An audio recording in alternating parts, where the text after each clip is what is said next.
자, 오늘 본문에 나오는 장로들의 전통인 유전 또는 정결법에 관한 문제는 복음서에서 예수님과 당시 유대 종교 지도자들 사이에 그 충돌 일이 일어날 때마다 이제 등장하는 내용들입니다. 이 유전의 문제가 이제 이들에게는 중요했던 거죠. 유대인들에게는. 자, 이것은 우리가 생각했던 것보다 이제 유대 사회에서 훨씬 이 장로의 전통을 중요하게 여겼던 것이죠. 물론 유대 사회의 근간이 되는 것은 모세의 율법입니다.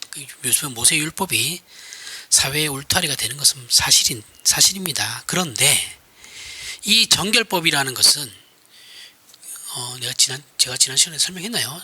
그 율법 안에 있는 그 수많은 세칙들, 그렇죠? 율법이 커다란 울타리가 있으면 그 안에 이제 또 자기네들이 유대인 학자들이 그 율법을 가지고 연구하면서 그 커다란 울타리를 또 나누는 거죠. 쪼개가지고 수많은 세칙들을 이제 만들면서 실질적인 유대인들이 살아가는 데 있어서 이제 도움을 주고자 해서 만든 것들이죠.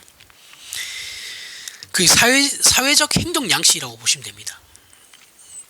그렇게 만들어서 이제 지킴으로써 하나의 종교 의식뿐만이 아니고 이것을 이제 어떻게 종교 의식에 국한시킨 것이 아니라 율법이라는 것을 유대 사회 전반을 형성하고 그 다음에 유지하던 사회적 경계, 실질적인 그들의 울타리로서의 어떤 이념이 된 거예요.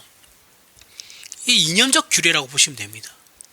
이데올로기예요. 이 이념이 된 거예요. 이들에게는 이게 이념이에요, 그냥. 그러니까 제가 항상 이제 우리 기독교인들에게 신자들에게 하는 말 중에 한 개가 뭐냐면 자신의 이념을 우리가 가지고 있는 그 신앙을 내가 가지고 있는 그 이념에 종속시키면 안 돼요. 우리는 내가 가지고 있는 신앙에서 우리의 이념이 나와야 되는 거지.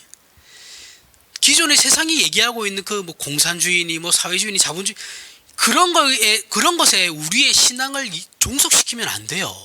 반대로 돼야 되는 거예요. 근데 지금 한국 교회가 특히 심한데 미국 교회하고 이렇게 됐단 말이죠. 이념에다가 우리의 신앙을 성경을 들이다 밀어 넣어가지고 이상한 종교로 만들어 놨어요. 그렇게 하면 안 돼요. 근데 유대인들이 지금 딱 그 꼴이 난 거예요. 그죠? 지금 율법에 하나님께서 율법을 준 의보다 자신들의 전통이 더 중요한 거예요. 이 이념이 더 중요한 거예요. 예수님이 이걸 지금 비판하시는 거거든요. 똑같습니다. 그때 유대인들이나 오늘날 한국 교회나 똑같아요. 하는 짓 보면 그 이념적 규례로 지켰던 거예요. 이 나쁘다라는 게 아니에요. 전통이 다 나쁘다라는 게 아니에요. 근데 이거 우선순위가 바뀌어버리면 이제 골치 아파지는 거예요. 그래서 이 법을 어기는 것은 이런 장로들의 전통을 어기는 것은 유대 사회의 질서와 근간을 뒤엎는 자로 간주돼요. 우리식으로 하면 이제 파렴치범이 되는 거고 예전에 이제 독재 정권 때 보안법 위반자가 되는 거예요. 그런 취급을 받았습니다. 지금은 그렇지 않죠. 지금은 그렇지 않은데 지금은 뭐 보안법이 그렇게 힘이 없는데 예전에 군사 독재 정권 때 우리나라에서 매우 중요하게 여겼던 법 중에 하나가 보안법이죠. 안보법. 그죠? 안보. 기억하실 겁니다. 그 시대를 살았던 사람들이니까 다들. 그만큼 유대 사회에서 중요하게 여겼던 것이 이 정결법이에요. 이 보안법이라고 하면서 아무 죄 없는 사람들 잡아가가지고 고문하고 막 그랬잖아요. 결국은 감춰도 거의 다 조작됐죠. 다 조작해가지고 지네들 실적 올리려고. 아니면 선거 때만 다가오면 어떻게 그렇게 간첩들이 등장합니까? 이거 다 조작된 거예요. 거의 다 조작이에요. 간첩은. 이렇게 민감한 유전의 문제와 연결돼서 예수께서 유대 사회와 저들이 율법을 오해하고 있는 것과 그로 말미암아 그들의 잘못된 신앙들을 꼬집어서 지적하시니까 자 우리나라 독재 정부 때 안보법 폐지합시다라고 하면 그 사람 빨갱이에요. 그죠? 빨갱이 돼버렸어요. 똑같은 거예요. 지금 유전을 건드리신 거예요. 예수님이 그래 유전 좋은데 지키는 거 좋은데 그건 아니잖아. 이걸 하나님의 율법보다 우선시하는 건 아니지. 그 잘못된 거지라고 왜 말씀하니까 이게 얘네들이 눈이 뒤집어진 거예요. 이걸 건든다고? 이렇게 되는 거예요. 그래서 적개심이 더 드러나는 거죠. 정확하게 얘기하면 예수님께서 시비를 건 겁니다. 너희가 그들의 치부를 적나라하게 드러내요. 힘으로 말미암아 적개심을 유발시키고 있는 거죠. 마가복음 1장 40절부터 45절에 한 나병 환자가 예수께 나와서 꿇어 엎드려 간구하여 이르되 원하시면 저를 깨끗하게 하실 수 있나이다. 예수께서 불쌍히 여기사 손을 내밀어 그에게 대시며 이르시되 내가 원하노니 깨끗함을 받으라 하시니 곧 나병이 그 사람에게서 떠나가고 깨끗하여진지라. 곧 보내시며 엄히 경고하사 이르시되 상과 아무에게 아무 말도 하지 말고 가서 내 몸을 제사장에게 보이고 내가 깨끗하게 되었으니 모세가 명한 것을 드려 그들에게 입증하라 하셨더라. 그러나 그 사람이 나가서 이 일을 많이 전파하여 널리 퍼지게 하니 그러므로 예수께서 다시는 드러나게 동네에 들어가지 못하시고 오직 바깥 한적한 곳에 계셨으나 사방에서 사람들이 그에게로 나오더라. 예수께서 어떤 한센병 환자를 고쳐주시는데 특히 43절 이하에 보면 예수께서 그 한센병 환자에게 아무에게도 말하지 말고 엄히 경고하시죠. 아무에게도 말하지 말고 정결법에 따라서 제사장에게 보이고 예물을 바치라 라고 하시죠. 율법을 지키라는 거예요. 그 사람에게. 원래 이게 그 문둥병 걸렸다가 이제 한센병 걸렸다가 나음을 받으면 제사장에게 가서 보여야 됩니다. 그래서 제사장이 보고 판단을 하고 너 이제 깨끗하게 됐어. 그러면 이제 제사를 지내는 거예요. 감사제를 지내는 겁니다. 그걸 해라는 거예요. 지키라는 거예요. 하나님께 주신 율법을 지켜라. 그럼에도 불구하고 이 나음 받은 한센병 환자가 이제 신이 났죠. 신이 나니까 입을 닫을 수가 없는 거예요. 나가자마자 막 소문을 퍼뜨려요. 그러니까 예수님께서 그 동네에 들어가시지도 못하는 거예요. 못하고 이제 피해 다니셨다고 합니다. 자, 우리가 보려고 하는 건 그 당시 한센병 환자예요. 한센병 환자는 이스라엘 사회에서 육체적 질병으로만 취급받던 것이 아니에요. 단순히 저 사람은 병자야, 부정한 병을 가진 사람이야,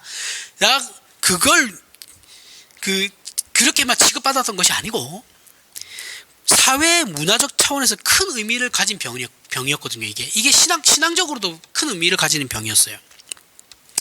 그래서 한센병에 걸리게 되면 그 사람은 하나님께 심판받은 자라고 생각하는 거예요. 그런 것도 아닌데 그렇게 생각하는 거예요. 그래서 제사장으로부터 부정한 자라는 판정을 받게 돼요. 제사장이 가서 보거든요. 이게 한센병이다 아니다라고 판단을 해요. 그래서 판단을 하고 난 뒤에 한센병이면 얘는 부정한 자 이렇게 받는 건데, 유대 사회에서 부정한 자라는 낙인이 찍히면 그는 그 사회와 공동체로부터 모든 신분이 박탈당해요. 이거는 귀족이라 해도 소용없어요. 다 박탈당합니다. 다 박탈당하고 권리도 박탈당해요. 그래서 추방됩니다. 그 마을에서 추방돼요. 그 도시에서 추방돼요. 그 성이죠. 그때는 성에서 추방돼서 한센병 환자들이 모여 사는 그 외진 곳에 같이 살아야 됩니다. 그들과 함께 격리된 삶을 살아요. 저들이 혹 사람들이 모여 있는 곳을 지나갈 때, 혹 한센병 환자가 어디를 가고 있다가 옆에 사람들이 지나가잖아요. 그러면 스스로 그 사람들을 향해서 부정하다라고 해야 돼요. 외쳐야 됩니다. 그래서 그 사람들로 하여금 경계하도록, 나한테 오지 마. 나 부정하니까 너희 오지 마. 이게 경계하도록 해야, 경고를 줘야 되는 책임이 있어요. 예전에 이제 배너 영화 보면 이런 게 잘 나옵니다. 배너 영화 보면 배너가 참 설교하기 참 좋은 영화예요. 예시할 게 너무 많아요. 기회가 되면 배너를 꼭 다시 한번 보십시오. 요즘 나온 배너 말고 옛날 배너. 배너 영화를 보면 이제 배너의 어머니와 여동생이 이제 배너가 억울하게 막 누명을 쓰고, 그리고 그 누명을 벗고 난 뒤에 어머니와 동생을 찾는데 어머니와 그 집안에 풍지박산이 났으니까. 근데 어머니와 또 여동생이 이제 문둥병이, 한센병이 걸린 거예요. 그래가지고 외진 동굴에 격리되어서 사는 것을 봅니다. 그래서 그 어머니와 여동생을 데리고 예수님이 이제 잡히시던 때 배너와 그 어머니 베너가 그 어머니와 여동생을 데리고 이제 그 시내로 들어갔어요. 근데 예수님과 마주쳐요. 근데 그 마주치기 전에 어떤 이제 시각장애인이 구걸하는 걸 보고 베너가 돈을 줍니다. 돈을 주고 지나가는데, 그러다 어떤 사람이 이제 이 어머니와 여동생을 보고 한센병 환자라고 막 소리치는 거예요. 그 사람들이 그들에게 그래서 돌을 막 던져요. 돌을 막 던지고 있는데 그 시각장애인이 그 순간 아차 싶은 거예요. 시각장애인이 자신이 받았던 돈이 그 배너 어머니와 딸이 준 거라고 생각한 거예요. 그래서 그 돈을 바닥에다 버립니다. 이렇게 버리고, 사실은 그건 배너가 준 거거든요. 배너는 한센병 환자가 아니니까. 그런 정도로 차별 대우를 받았어요. 그러니까 이제 유대 사회에서는 이런 식의 밖에 대우를 못 받은 거예요. 사람 취급을 못 받은 거죠. 그런데 이런 대우를 받던 한센병 환자가, 자, 생각해 보십시오. 그 사회로 돌아가서, 그 당시로 돌아가서 우리가 유대인이 되었다고 생각하고 이해를 해야 되는 겁니다. 자, 이런 대우를 받던 한센병 환자가 지금 예수님 앞에 나왔어요. 그죠? 멀리 해야 될 환자예요. 그죠? 부정하니까. 근데 예수님은 그걸 또 허락하셨단 말이죠. 자신에게로 다가오는 한센병 환자를 허락하셨어요. 안 막으셨어요. 이것도 충격이었습니다. 그들에게는. 그죠? 엄청난 충격이었어요. 보안법 생각하시면 돼요. 옛날에. 그 충격이 예수님에 대한 거부감으로 나타났던 거예요. 그들의 생각은, 야, 어떻게 부정한 자를 저렇게 자신 앞까지 오게 허락할 수 있느냐. 이거 있을 수가 없는 일이야. 이게 어떤 거와 똑같은 거냐면, 너희 선생은 어떻게 세리와 죄인들과 같이 밥을 먹을 수 있냐. 이거와 똑같은 거거든요. 그런데 유대인들에게 더 문제가 되는 것은 뭐냐면, 그래 그 정도로 양보해, 그래 아무리 생각해, 그래 거기까지는 그래 우리가 이해해 줄 수 있어. 그런데 어떻게 그 한센병 환자의 몸에 손을 얹고 그를 낫게 해줄 수 있냐, 손을 댈 수 있냐라는 거예요. 손을 대면 예수님도 부정해지는 거예요. 이게 이해가 안 갔던 거죠. 이게 문화 충격인 거예요. 이렇게 마가복음 1장에서 마가가 예수님께서 한센병 환자를 고치시는 사건으로 성경을 읽는 우리들에게 하고 싶은 말씀은, 당시 종교에 의해 만들어진 정결법, 비정한 정결법이죠. 그렇죠? 비정해요. 이 비정한 정결의 사회적 경계와 그 제약을 넘어서서 예수께서는 이 부정하고 버려진 사람을 사랑으로 대하심으로 당신님의 메시아직을 사랑과 자비로 나타내셨다는 것을 보이시는 거예요. 그들조차도 사랑하신다라는 거예요. 내가 메시아직을 가지고 이 세상에 온 목적은 이 사랑과 자비를 베풀기 위함이다라는 거예요. 정죄가 아니고. 물론 한센병에 관한 정결법은 하나님께서 주신 건 맞아요. 이게 그 한센병 환자에 대한 이제 율법이 모세오경이 나옵니다. 레위기 보면 나와요. 그러나 유대인들은 하나님께서 그 율법을 주심으로 자신들에게 깨닫게 하려고 했던 그 율법의 의미는 전혀 생각하지 않고 이게 우선돼야 되는 거거든요. 단순히 한센병 환자를 부정한 혐오의 대상으로만 생각했어요. 그래서 차별했던 거예요. 그런데 이 비정한 정결법으로 사회적 경계와 제약을 만들어버린 신앙관은 당시 유대교뿐만 아니라 중세 기독교도 마찬가지였어요. 중세 기독교도 마찬가지였고 오늘날 기독교도 마찬가지예요. 이게 한국 교회에서는 뭘로 되는 줄 아세요? 대표적인 게 이게 술, 담배입니다. 전혀 문제가 되지 않는 걸 교회가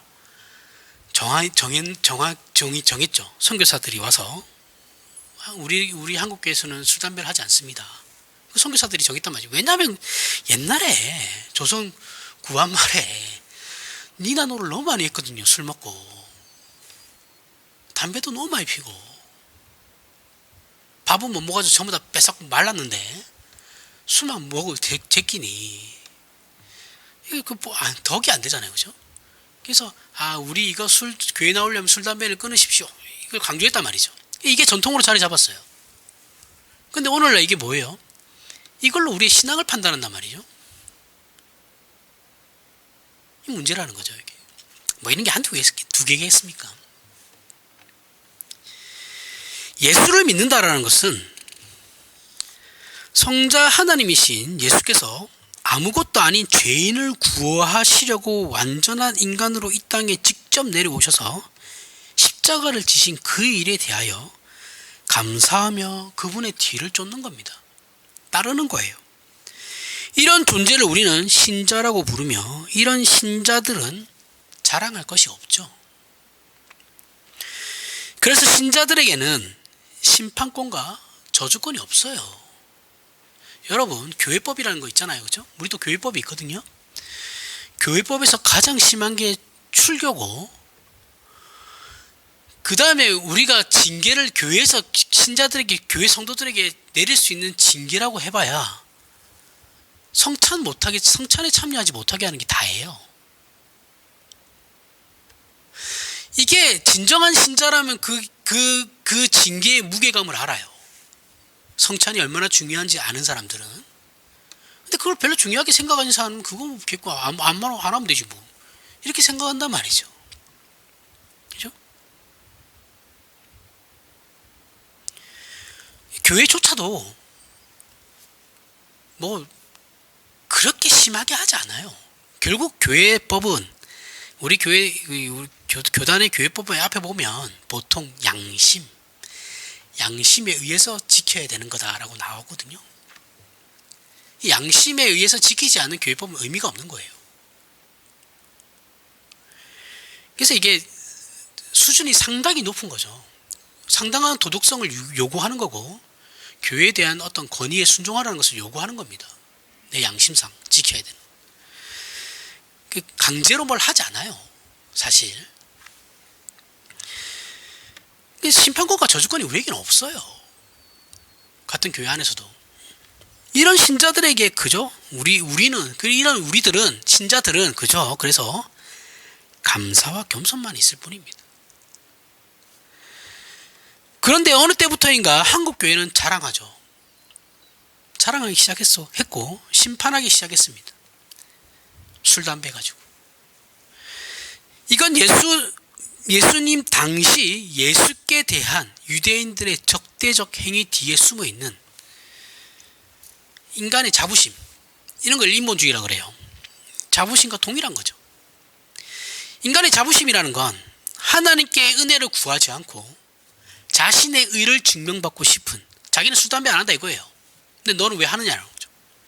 그 증명받고 싶은 우월감, 그 외에는 아무것도 아니에요. 신자는 신앙을 자신의 잘난 것을 증명하기 위한 방편으로 사용하면 절대 안 됩니다. 자신의 어떤 의, 술, 담배 안 하는 게 의는 아니거든요, 또. 그게 어떠한 하나님 앞에 죄를 짓는 건 아니에요. 이게 교회가 정한 규칙이란 말이죠. 그러니까 교회가 정한 거예요, 교회가. 교회에 대한 교회의 권위에 내가 순종한다는 의미에서 뭐 그걸 하는 거면 뭐 이해는 합니다. 근데 그것도 절대적인 것도 아니라고 생각해요, 저는. 근데 뭐 그런 교회라고 한다면 만약에 우리 교회가 그걸 만약에 지켜야 된다라는 것을 내세우고 있다면 그 교회 권위에 순종해야 됩니까? 안 하겠죠. 안 해야 되는 게 맞겠죠, 그죠? 근데 굳이 또 한다고 해서 그게 뭐 하나님 앞에 죄를 짓는 건 아니에요. 그런 건 아닙니다. 내가 증명받기 위해서 그런 것을 행하는 것으로 이웃을 판단하고 정죄하면 그건 안 된다라는 거예요. 마가복음 2장은 앞에 예수께서 한센병 환자를 고치신 사건과 연결되는 거예요. 연결되어서 그게 1장이니까 2장에서 이제 다음에 나오는 그 기적을 베푸신 사건이 중풍병 환자를 고치신 사건이거든요.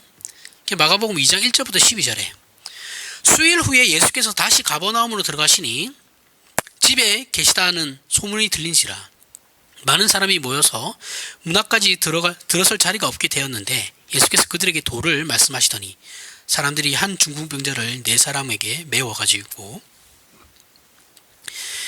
예수께로 올세 무리들 때문에 예수께 데려갈 수 없으므로 그 계신 곳에 지붕을 뜯어 구멍을 내고 중풍병자가 누운 상을 달아내리니 예수께서 그들의 믿음을 보시고 중풍병자에게 이르시되 작은 자야 내 죄사함을 받았느니라 하시니 어떤 서기관들이 거기 앉아서 마음에 생각하기를 이 사람이 어찌 이렇게 말하는가 신성 모독이로다 오직 하나님 한 분 외에는 누가 능히 죄를 사하겠느냐 그들이 속으로 이렇게 생각하는 줄 예수께서 곧 중심이 아시고 이르시되 어찌하여 이것을 마음에 생각하느냐 중풍병자에게 내 상을 받았느니라 하는 말과 일어나 내 상을 가지고 걸어가라 하는 말 중에 어느 것이 쉽겠느냐 그러나 인자가 땅에서 죄를 사하는 권세가 있는 줄을 너희로 알게 하려 하노라 하시고 중풍병자에게 말씀하시되 내가 내게 이르노니 일어나 내 상을 가지고 집으로 가라 하시니 그가 일어나 곧 상을 가지고 모든 사람 앞에서 나가거늘 그들이 다 놀라 하나님께 영광을 돌리며 이르되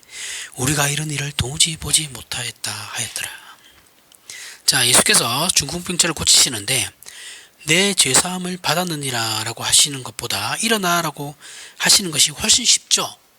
죄를 사하는 것보다 그 사람의 병을 고치는 게 훨씬 쉬워요. 예수님의 입장에서는. 그런데 굳이 죄사함을 받았느니라고 말씀하시므로 당시 종교 지도자들에게 여기서는 이제 서기관이죠. 그렇죠? 서기관들에게 도전하시는 거죠. 그들을 빡빡 긁는 겁니다. 왜 그렇게 하셨느냐? 왜 그렇게 그들에게 도전을 하시느냐 하면 예수님 당신님이 누구신지, 왜 오셨는지, 메시아의 약속과 직무가 무엇인지를 이들에게 가르치려고 하시는 거예요. 예수님은 옛시대의 사회적 제약과 경계를 넘어서 새로운 메시아의 시대로 나아가고 있다는 것을 보여주시는 거예요. 이전 시대가 이제 끝났고 새로운 시대가 왔다라는 거죠. 끝났고 새로운 시대가 왔다라는 거예요. 그걸 보여주시는 겁니다. 성전이나 제사제도 없이 회개와 믿음만으로 죄사함을 받고 하나님의 백성이 되며 하나님의 모든 은혜를 입을 수 있다는 것을 보여주시라고 직접 내 죄사함을 받았느니라고 말씀을 먼저 꺼내신 거예요. 그러나 저들의 반응은 어떻게 성전을 통하지 않고 제사를 드리지 않고 죄사함을 받는가라는 거예요. 어떻게 그럴 수 있냐? 이 반발로 이제 문제를 받아들이는 겁니다. 예수님의 이 말씀으로 인해 유대인들의 솔직한 심정은 뭐냐면 예수님께서 이제 성전 필요 없어. 제사 안 해도 돼. 하나님에 대한 믿음 그리고 나를 믿으면 죄사함을 받게 될 거야 라고 얘기하시는 거잖아요. 그렇죠? 그러면 유대인들이 솔직한 심정이 이때 어떤 마음이 들 거냐 하면 예수님께서 이렇게 말씀하시고 나면 난 뒤에 그럼 난 뭐야? 이렇게 되는 거예요. 내가 성전을 짓기 위해서 얼마나 많은 돈을 냈고 열심을 들였고 제사를 위해 쓰임받고 있는 저 제사장들은 그럼 다 뭐가 되는 거지? 이렇게 되는 거예요. 오늘날 교회로 얘기하면 내가 먼저 예수를 믿고 열심을 낸 것들, 자, 내가 먼저 교회를 먼저 나와가지고 열심을 내고 신앙생활을 열심히 했어요. 그런데 20년 뒤에 어떤 새 신자가 왔단 말이죠. 그러면 그 새 신자와 나와의 어떤 차별이 있어야 되잖아요. 비교될 만한 어떤 차별. 그게 없으면 힘이 빠진다라는 거죠. 똑같은 거예요. 이게 지금 유대인들이 생각하고 무언가가 있어야 되는데 그게 없으면 뭐야? 그럼 난 뭐야? 이 교회가 나를 20년 동안 내가 이 교회를 섬겼는데 지금 와서 나를 찬밥대고 하네? 섭섭하네 하고 소속병 드는 거예요. 이러면 골치 아파져요. 그러면 안 된다라는 거예요.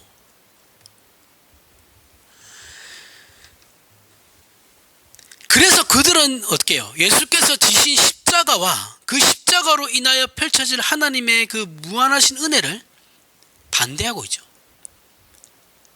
자신들 입지가 약해지니까, 그죠? 자신들의 기득권이 없어지니까. 그거 가지고 지금 예수님이 반대하는 거예요.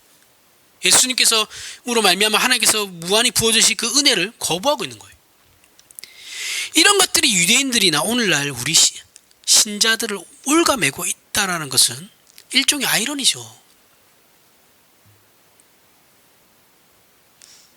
아이러니예요. 그러나 이 문제는 이 일은 단순히 역사적인 옛 사건에 불과한 것이 아니라 오늘날 우리에게 이미 일어나고 있는 일이죠. 부패하고 타락한 종교 지도자들에 의해 강도의 구렬이 된 성전과 그 제도들인 부정한 자들에게나 가난한 자들에게나 그 문턱이 너무 높아요. 당시에 가난한 사람도 제사도 못 지냈어요. 이와 같은 소외계층에게 성전과 제사 제도는 오히려 그들의 삶에 있어서 장애물이죠.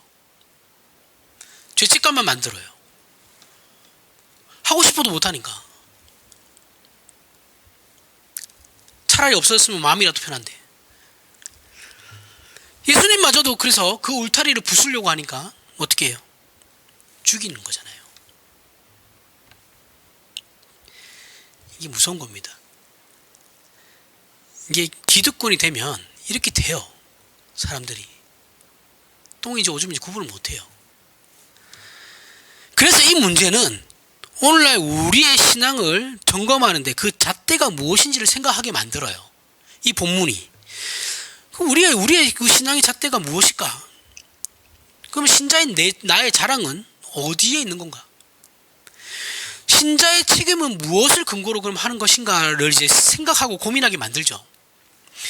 그런 의미에서 기독교에서 예수님을 믿는다라는 의미는 그 어떤 경우에도 자랑할 것이 없다라는 거예요.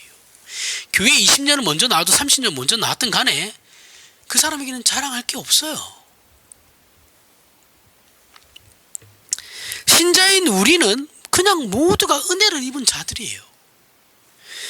그래서 우리는 불신자들을 향해 나는 믿었고 너는 믿지 않았다라는 울타리를 칠 것이 아니고 오히려 야 너도 받아야 될 은혜 그냥 내가 먼저 너보다 나은 것도 사실 없는데 그냥 내가 먼저 하나님의 은혜로 먼저 받게 된 거 미안하다 이런 마음을 가져야 되는 거라고요. 따라서 우리 신자들은 저들이 아직 은혜를 입지 못해서 죄 가운데 살아가는 것을 정죄할 것이 아니고 연민의 정과 함께 나도 너희들과 별 다를 것이 없는데 만약 내가 은혜를 입지 않았더라면 어떠했을까? 이런 어떤 자기 확인 그들을 보면서 그런 자기 확인을 하라는 거예요. 성찰을 하라는 거예요. 자기 반성. 근데 한국교회는 이거 없죠. 한국교회는 자성도 없고 성찰도 없어요. 스스로 개혁하려는 힘도 없어요. 오로지 능력, 자랑, 성공, 큰 소리만 있죠. 오늘 본문은 마태복음 15장 오늘 마태복음 15장인 오늘 본문은 마가복음 1장부터 2장의 같은 맥락에서 참된 정결법의 준행은 겉을 깨끗이 하는 것이 아니라 속을 깨끗하게 하는 문제라는 것입니다. 속. 우리의 마음, 영혼, 속 사람이 씻겨 있는지를 보라는 거예요. 우리는 예수께서 유대인들을 꾸짖으실 때 즐겨 사용했던 표현을 잘 알고 있습니다. 회칠한 무덤. 그죠? 그걸 잊으시면 안 돼요. 그럼 우리의 신앙은 어떠해야 합니까? 갈라디아서를 보면 나와요. 5장 16절부터 23절에 내가 이르노니 너희는 성령을 따라 행하라. 그리하면 육체의 욕심을 이루지 아니하리라. 육체의 소욕은 성령을 거스르고 성령은 육체를 거스리나니 이둘이 서로 대적하므로 너희가 원하는 것을 하지 못하게 하려 함이니라. 너희가 만일 성령의 인도하시는 바가 되면 율법 아래서 있지 아니하니라. 육체의 길은 분명하니 곧 음행과 더러운 것과 호색과 우상숭배와 주술과 원수 맺는 것과 분쟁과 시기와 분냄과 당짓는 것과 분열함과 이단과 투기와 술 취함과 방탕함과 또 그와 같은 것들이라. 전에 너희에게 경계한 것 같이 경계하노니 이런 일을 하는 자들은 하나님의 나라를 유업으로 받지 못할 것이요 오직 성령의 열매는 사랑과 희락과 화평과 오래 참음과 자비와 양성과 충성과 온유와 절제니 이 같은 것을 금지할 법이 없느니라. 성령의 열매는 사랑과 희락과 화평 등과 같은 것을 목표로 가지라는 것이 아니에요. 응? 이게 목표로 가지라는 게 아니에요. 우리는 이미 가지고 있다라는 거예요. 자꾸 이거를 목표로 제시하시는데 목표가 아니에요. 신자는 이미 그러한 존재가 된 거예요. 빛과 소금의 존재라니까요. 이미 성령의 열매가 신자라고 하면 우리 안에 있는 거예요. 그래서 그거 어떻게 해요? 그것을 따라 사는 겁니다. 이게 성령을 따르는 거예요. 성령 충만하는 그런 거예요. 무슨 능력이 베풀어지고 뭐 내가 쳐다만 봐도 뭐 귀신이 쫓겨나고 환자가 낫고 뭐 이게 성령 충만이 아니에요. 기도하면서 질질 짜고 뭐 찬양하는데 기뻐가지고 방방 뛰고 그게 성령 충만이에요. 그거는 지가 좋아서 그냥 방방 뛰는 거예요. 성령 충만은 그런 게 아니에요. 성령 충만은 성령의 열매 나오죠. 이걸 충실히 내가 따라가느냐 안 따라가면 성령 충만이 아니죠. 여러분 지극히 이성적인 거예요. 우리가 생각하고 조금만 생각해도 다 할 수 있는 것들. 힘들지만 물론 실력이 안 돼서 못할 수도 있지만 실패할 때도 있지만 따라할 수도 있는 거예요. 그렇죠? 이게 성령 충만입니다. 신비주의자들이 얘기하는 그런 뭐 기도하면서 방언 터지고 막 그거 아니에요. 그거랑 성령 충만은 아무 상관없습니다. 왜요? 여러분 사과나무는 사과를 열매를 맺게끔 되어 있어요. 그렇죠? 그냥 사과나무는 사과가 열릴 수밖에 없죠. 그럼 신자라는 나무는 성령의 열매를 맺을 수밖에 없는 거거든요. 왜요? 우리 신자는 성령의 사람이니까. 당연한 거라고요. 목표가 아니에요. 목적도 아니고. 우리는 신앙적인 행위라는 것을 자꾸 어떤 명분과 형태에서 추구하려고 하죠. 그렇죠? 명분을 만들려고 그렇게 노력해요. 하지만 바울은 늘 하는 말이 내가 옳은 일 할 때 누가 열심을 낸다고 할 때 조심해라. 어떤 사람이 종교적 명분을 가지고 특심을 가지고 막 열심히 내려고 할 때 경계해라. 그렇게 얘기하고 있다고요. 빌립보서 2장 1절 이하에서 분명히 경고하고 있습니다. 근데 목사들은 그거 잘한다고 박수 치죠. 아이고 잘한다 그래. 그 사람을 구름 위에 막 띄워놔요. 그러다 한순간에 꼬라박죠 그냥. 그럴 때는 또 나 몰라라 하죠. 목사들은 또. 예수께서 마태복음 7장 22절부터 23절에서 주여 우리가 끊임없이 살펴봤던 말씀. 주여 우리가 주의 이름으로 선지자 노릇하며 주의 이름으로 귀신을 쫓아내며 주의 이름으로 많은 권능을 행하지 아니하였나이까. 예수님께서 대답을 다 하시잖아요. 그렇죠? 그때 내가 그들에게 밝히 말하되 내가 너희를 도무지 알지 못하니 불법을 행하는 자들아 내게서 떠나가라. 꺼져 이거예요. 우리 신자에게 왜 이런 문제들이 발생하느냐. 우리는 신앙이라는 것을 겉으로 드러내는 형태나 행위의 문제라고 계속해서 생각하기 때문에 그런 거예요. 그러나 기독교 신앙은 언제나 내면의 문제입니다. 우리 안의 문제예요. 선지자 노릇했냐 귀신을 쫓아냈느냐 이런 형태 행위 명분의 문제가 아니라 우리가 그때 왜 네가 도대체 어떤 마음을 가지고 어떻게 그 일을 행했냐, 그 사람에 대한 어떤 마음을 가지고 그 일을 행했냐가 그걸 보라는 거거든요. 거짓 선지자를 삼가하라고 그러죠. 그들은 양의 탈을 쓰고 나오지만 속은 노략질하는 일이라고 합니다. 겉에 무슨 탈을 쓰고 있느냐의 문제가 아니라 그 속을 보라는 거예요. 마찬가지예요. 우리 신자가 성령 하나님을 따라 살면 제일 먼저 요구받는 것이 뭐예요? 희생이죠. 그리고 뭡니까? 섬김이죠. 그런데 한국 교회는 이건 없어요. 끝없는 자랑과 우월감만 있어요. 희생이라고 해봐야 교회에 와가지고 잠깐 양보하는 거. 섬김이라 해봐야 교회 와서 잠깐 봉사하는 거, 식당에서. 그게 다죠. 자존심 문제에서는 이런 거 하나도 없어요. 공동의회나 한번 열어보세요. 싸움 나고 난리 나죠. 재직회 때. 양보가 없어요. 단순히 나는 다릅니다라고 자신할 수 있는 문제가 아니죠. 그렇죠? 아니, 교인들이 궁금해서 물어보면 답을 하면 되죠. 아니, 그래라고 장로 하는 거잖아요. 장로들이 있는 거잖아요. 교인들의 교회에 대해서 교회 정회원이 교회가 돌아가는 게 궁금하고 이 돈에 대해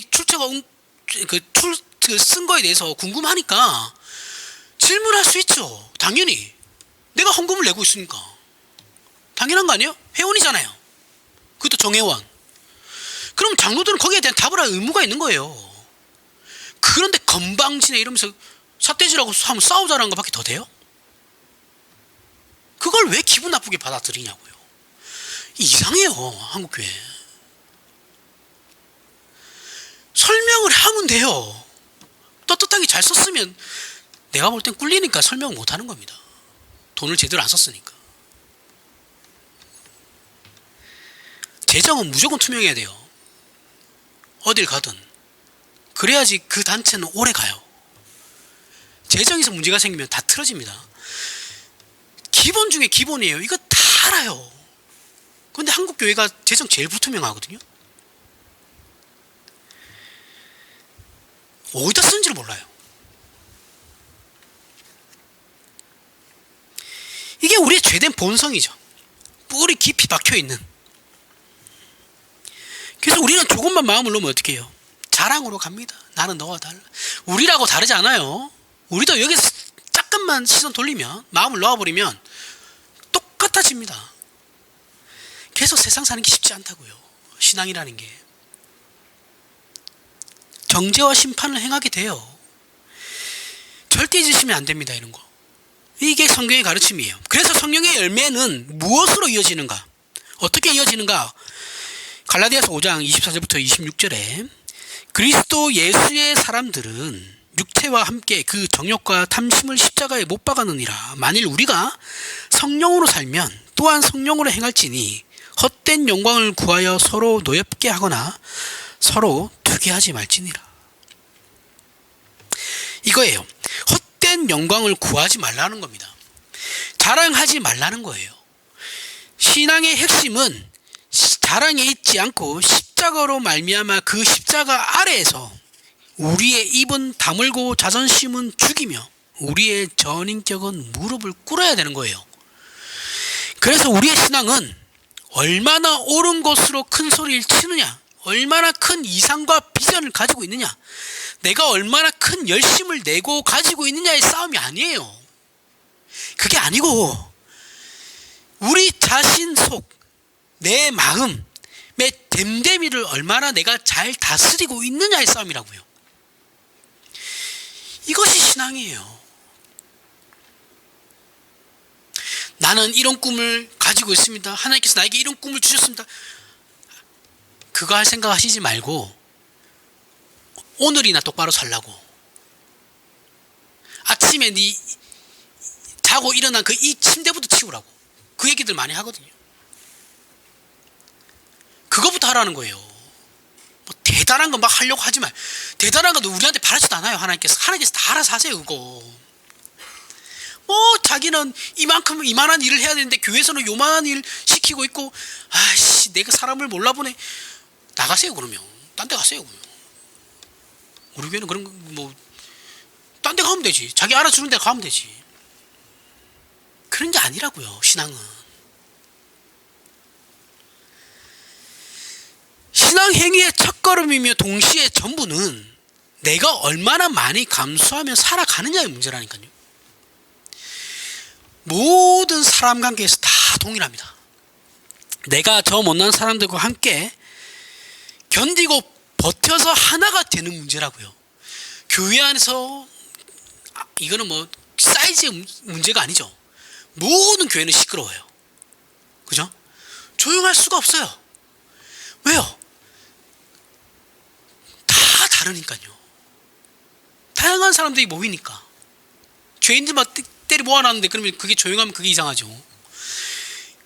근데 문제가 뭐냐면 이들과 함께 내가 어떻게 버티면서 한 예수 그리스도께서 오실 때까지 이 교회를 지켜나갈 건가의 문제인 거거든요. 거기에 뭐 원대한 비전 이런 거 들어올 틈도 없. 한 주 한 주가 살얼음판이죠, 그렇죠? 그 싸움을 하라는 건데 뭘 맨날 뭘 우리의 교회는 앞으로 뭘 할 것이고 뭘 그 안 해도 돼요. 그냥 오늘이나 열심히 사세요. 그 얘기 하는 거라고요. 오늘 우리에게 주어진 내가 오늘 자존심 상했으면 그거 감수하시라고요. 그냥 그렇게 사는 거라고요. 그게 신자라고요. 그게 신앙이고, 비가 오나 눈이 오나 바람이 부나 신자는 신자가 있어야 할 자리에 있으면 됩니다. 있어야 하고 지켜야 할 것을 지키면서 살아가는 것이 그게 신앙의 표본이에요. 의인은 믿음으로 말미암아 사는 겁니다. 세상이 뒤집어지든 뭘 관심을 가지지 말라는 게 아니에요. 그게 우리를 어떻게 할 수 없다고요. 하나님께서는 내가 있음으로 누군가가 이익을 얻고 도움을 받으며 더 나아가 하나님께서 일하실 수 있는 그런 자신의 위치를 지키는 사람이 되어 주기를 원하는 것이지, 네가 앞으로 이따만한 일을 할 거야, 그런 걸 말씀하시지 않아요. 그건 지 욕심이에요. 지 욕심인데 그냥 명분을 하나님의 이름을 파는 거예요. 하나님을 망령되게 일컫는 거죠. 아니 그럼 도대체 대통령이 될 사람이 다 나오는 사람들마다 하나님이 나가라 해서 나갔다 그러면 그럼 하나님 두세 사람을 보냅니까? 말이 안 되잖아요. 왜 지네 욕심을 가지고 갖다 대고 자꾸 하나님 팔아먹습니까? 우리의 비전이나 세상의 성공이 아니고 오늘이에요. 저와 여러분들에게 주어진 이 순간, 지금 우리가 지금 예배 드리고 있잖아요, 그렇죠? 이 예배 이 순간에 충실하라는 거예요. 그걸 요구하신다고요. 하지만 우리는 이 핵심적인 문제는 다 외면하죠. 다 외면해요. 생각만 해도 피곤하니까 안 하려고 해요. 이 싸움을 안 해요. 당대 유대인들이 율법 전체를 가지고 자신들이 잘났다는 우월감에 젖어가지고 하나님께서 허락하신 은혜의 법들을 가지고 차별의 울타리를 만들어버렸어요. 그러면서 울타리를 점점점 높여갔단 말이죠. 오늘 한국교회도 똑같아요. 우리도 전혀 저들보다 나을 것이 없어요. 내가 그러고 있고 여러분들이 그러고 있으며 한국 교회가 그러고 있고 전 세계 기독교가 그러고 있어요. 자신이 어느 교회를 다니고 유명한 담임 목사가 있는 것이 자랑이에요. 왜 그게 자랑이어야 됩니까? 지는 똑바로 살아야, 지가 똑바로 살아야죠. 내가 똑바로 살아야죠. 왜 우리 교회 담임 목사님이 누구고 뭘 하고, 그게 뭐가 중요해요?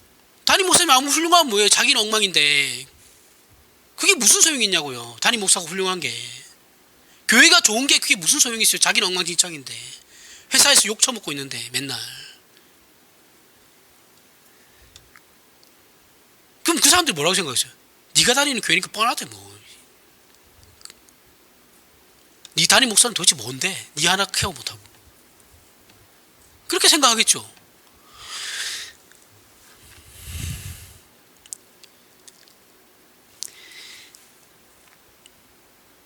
신자는 교회가 아닌 본인이 어떻게 사느냐가 중요한 거예요. 하나님 앞에서 개개인의 신앙 실력이 얼마만큼 있느냐가 중요한 문제라는 겁니다. 늘 얘기하지만 좋은 교회는 없어요. 좋은 신자밖에 없어요. 좋은 신자들이 모이면 좋은 교회가 되는 거예요. 한국에서 대형 교회가 많은 이유가 뭡니까? 특히 한국에 대형 교회가 많잖아요, 그렇죠? 이런 나라도 없어요. 희한하죠. 좋은 현상은 아니라고 생각합니다. 저는 숨기 좋아서 그런 거예요. 익명성이 유지되니까, 내가 아무한테도 간섭받지 않으니까, 내가 교회를 나와도 간섭하지 않고 안 나와도 간섭하지 않고, 내가 예배 시간에 졸아도 나보고 뭐라 하는 사람도 없고, 표도 안 나니까 편하죠. 교회는 내가 굳이 헌금 안 해도 뭐 돈도 많은 것 같고 잘 돌아가는 것 같으니까 헌금도 안 해요. 책임감은 1도 없죠. 근데 있잖아요. 우리 모두가 잘 알잖아요. 인생이 편하면 그 사람 철 안 들죠. 신앙이 편하면 잘하질 않습니다. 똑같아요. 인격도 잘하지 않아요. 이건 성화의 구원을 외면한 반쪽짜리 복음을 받아들인 거예요. 뭐 자기 위로일 수도 있어요. 제 인생이 이제 뭐 남들처럼 평탄하지 않다라는 건 제가 잘 상대적인 거겠죠. 물론.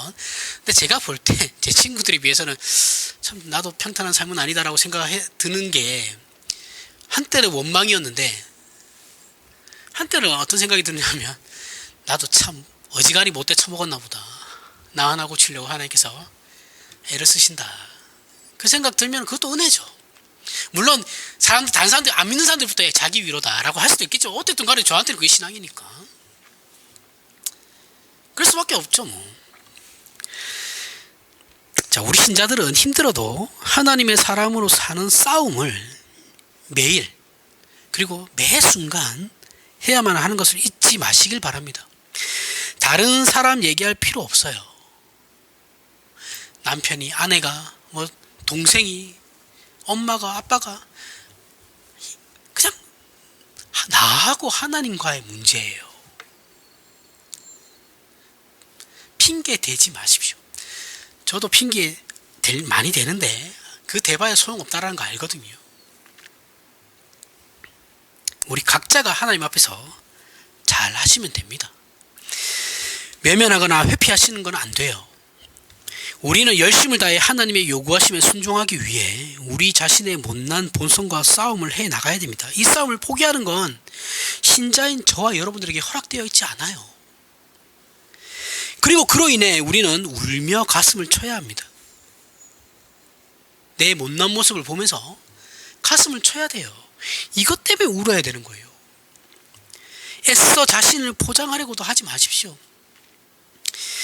우리는 우리 자신의 진정한 모습이 어떠한지를 하나님 앞에 흐림없이 정확하게 직시해야 됩니다. 그렇게 우리 자신의 진정한 모습을 보게 되면 그러면 우리는 하나님을 의지할 수밖에 없는 사람이 될 겁니다. 기도하겠습니다.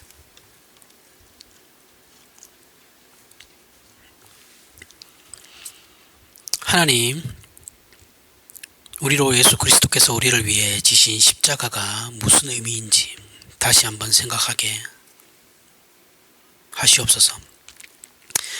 우리는 십자가로 거듭난 자들이고 마땅히 우리 자신을 의의 병기로 드려야 하는 하나님의 자녀들입니다. 그 부름의 모습과 원칙과 내용과 본질이 무엇인지를 다시 기억나게 하셔서 십자가가 우리의 입을 봉하며 우리의 고개를 들게 하지 못하며 모든 사람을 향하여 심판하는 손가락질을 그치게 한다는 사실을 명심하게 하옵소서.